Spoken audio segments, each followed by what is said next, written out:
ang nag-deliver papunta sa bahay nila Pangulong Bongbong Marcos at Speaker Martin Romualdez mag-insert o magpasok ng 100 billion worth of projects sa BICAM. Sana po ay hindi nila ako mapatay bago ko mailabas ang lahat. Ginawa ko lang ang utos sa akin, pero ngayon, handa na akong harapin ang lahat. Ginagamit ng administrasyon ang buong resources ng bansa para tumahimik ako. That he will shoot me if I will talk. Gagamitin ako bilang panakipbutas sa kanilang kampanya laban sa korupsyon. Hindi na ako mananahimik, ilalabas ko ang lahat ng katotohanan. May resibo, may ebidensya, at may pangalan. Kaya ngayon ay hinahamon ko si Ombudsman Remulla kung seryoso talaga siya sa mga sinasabi niya sa kanyang press release na idadamay niya pati si Martin Romualdez kung magbibigay ako ng ebidensya. Patunayan niya ngayon ang pronouncement niya. Imbestigahan niya ang fraternity Brad at ang kanyang kaibigan na si Speaker Martin Romualdez kung talagang tutupad siya sa tungkulin niya. Imbestigahan din niya si President Bongbong Marcos. Sabi nga ni BBM nung SONA, let's do it right at mahiya naman kayo, hindi po ba? Nananawagan din po ako sa Senado na imbestigahan ang 100 billion insertion ni Presidente. Alam ko po na hindi gagawin ni Ombudsman Remulla ang hamon ko. Pero magaling ang Senado sa investigasyon at ako ay naniniwala na dahil sa kanila, lalabas ang katotohanan.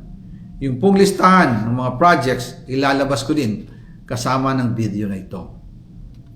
Dahil dito, mas lalong darami ang ipa-file na kaso sa akin. Ginagamit ng administrasyon ang buong resources ng bansa para tumahimik ako, para masira ang aking kredibilidad. Darami din ang banta sa buhay ko at ng aking pamilya. March 2025 pa lang, si Speaker ay nagpaparinig na sa akin sa aming meeting that he will shoot me if I will talk. At pagkatapos niyang sabihin sa akin in a phone call na, don't come home, we will take care of you, tumawag ulit si Speaker Martin at sinabihan niya ako na pag umuwi ako will be dangerous.